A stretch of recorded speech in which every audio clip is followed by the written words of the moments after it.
Fi wedi bod yn edrych ar llwyth o dating apps, ond mae yna drend enfawr o lawrlwytho apps amgen. Dyma'n hoff rai i. Kink D, i'r bobl kinky mas na. Yn ôl sôn, mae'r app yma ar gyfer eich golden shower fantasies. Oh my god, mae Donald Trump ar hwn!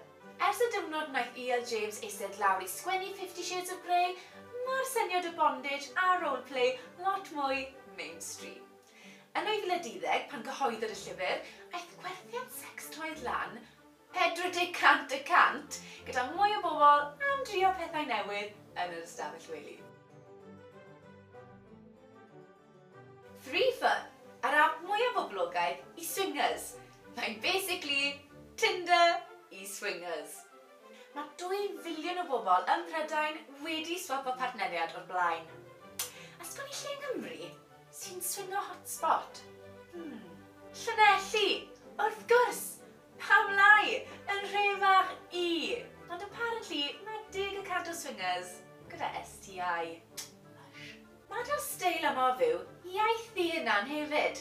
Mae merch sengl, ddeurywiol, sy'n swingo yn cael ei alw'n unicorn, hudol. A mae rhywun sy'n jyst eisiau gwylio swingers eraill yn cael ei alw'n peepers. A'r oedran cyfartalog.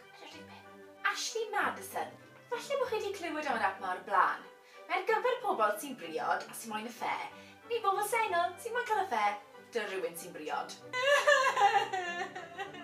Mae'r app yma yn pretty bloody drwg. Ond, ar y plus side, mae sy'n o lan am ddim i ferched, ond mae bechgyn yn gorfod talu. Wel, ni yn cael yn talu'n llai yn dyn ni ferched. Lol. Oce, so, bach yn frawychus, ond mae 25% o bobl yn Prydain wedi cael y ffe.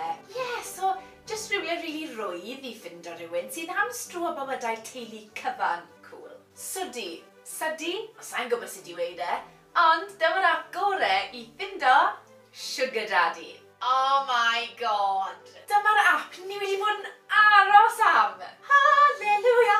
I bob ferch sy'n fed up o weithio a gorfod talu am bethau ei hunain. Allai'n dalu am y coffi gyda gwên os gwelwch hynna? Mae'r app yma legit i ffindo Sugar Daddy sy'n eisiau gwario arian arnoch chi a'ch trin chi fel tywysoges. So falle bod e ddim mor syml â hynny, achos mae rhaid i chi cael perthynas gyda rhyw hen foi sy'n mynd i ysgaru sawl gwaith o plant yn mynd i cysau chi a trio lladd chi fel yn Legally Blonde. I didn't mean to shoot him, I thought it was you walking through the door. Fab! Os ti'n moyn cerdded rownd fel gofalwr, ddim mor fab, os mae dych chi moesau. Gobeithio bod fi di'ch ysbrydoli chi mewn i lawrlwytho rhyw app amgen special. Pa'n ych chi'n hoffi? Fi'n gwybod pa'n o'n i'n hoffi.